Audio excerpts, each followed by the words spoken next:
विधानसभेची लढाई जिंकल्यानंतर मंत्रिपदाची माय जरी गळ्यात पडली असली तरी आता प्रत्येक मंत्र्याला आपलं मंत्रिपद टिकवण्याकरता नव्या स्पर्धेचा सामना करावा लागणार आहे।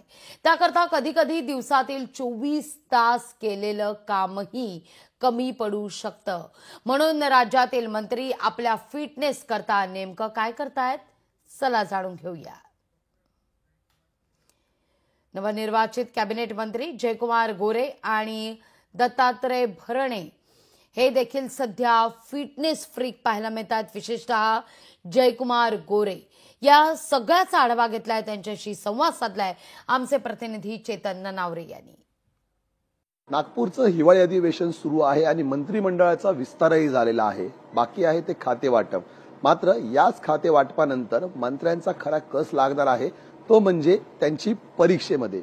परीक्षा असेल पुढच्या 5 वर्षांमधील आपल्या परफॉर्मन्ससाठी आणि या 5 वर्षांमध्ये जवळपास 39 मंत्री, 2 उपमुख्यमंत्री आणि एक मुख्यमंत्री असे टोटल 42 मंत्र्यांमध्ये प्रत्येकाचं रिपोर्ट कार्ड प्रत्येक वर्षी तपासलं जाणार आहे। आणि आपल्या सोबत नवनिर्वाचित कॅबिनेट मंत्री जयकुमार गोरे आहेत। जयभाऊ, स्वागत आहे तुमचं लोकशाहीमध्ये। आणि तुमची मेहनत तर बघतोय, हीच मेहनत आम्हाला आता तुमच्या कामातही दिसेल का? आता आपण बघतोय की दुष्काळ मुक्तीच्या दिशेने आमचा खटाव मान एकटाच नाही आहे। या राज्यातले अनेक तालुके, अनेक भाग आता दुष्काळ मुक्तीकडे वाटचाल करतात। मला खात्री आहे की आता सुदैवानं देवेंद्र फडणवीस साहेबांच्या सोबत काम करायची संधी महाराष्ट्रामध्ये मिळते आणि त्या संधीचं सोनं होईल आणि या माझ्या मतदारसंघासोबतच राज्यातल्या अनेक मतदारसंघामध्ये काम करायची संधी मिळेल। तुमचे सहकारी आहेत, आमदार आहेत, मंत्री आहेत, त्यांना काय सांगाल? कारण एवढ्या भीषण अपघातातून तुम्ही सावरलात आणि आजही तुमचा फिटनेस जर पाहिला तर कोणालाही विश्वास बसणार नाही की एक वेळ तुम्ही व्हीलचेअरवरती विधिमंडळामध्ये आलेला होतात आणि आज पूर्ण क्षमतेने धावताना दिसताय।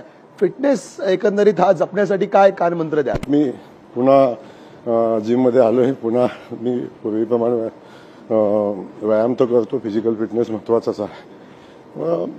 सगळ्यांना माझं एवढंच सांगणं असेल की आपण फिजिकली फिट असू तर बाकी सगळ्या गोष्टी आपल्यासोबत येतात आणि फिजिकली फिट असणारा माणूस मेंटली फिट राहतो आणि मेंटली फिट राहणारा माणूस आपलं कर्तव्य पार पाडण्यासाठी मजबूतीनं पुढे जातो। त्यामुळे सगळ्यांनी तब्येतीला जपलं पाहिजे, सगळ्यांनी सकाळी लवकर उठून थोडासा व्यायाम केला पाहिजे, हे महत्वाचं आहे। कॅमेरामन रोहित कांबळेसह मी चेतन ननावरे, नागपूर। लोकशाही मराठी ऐका, पहा, जागरूक रहा।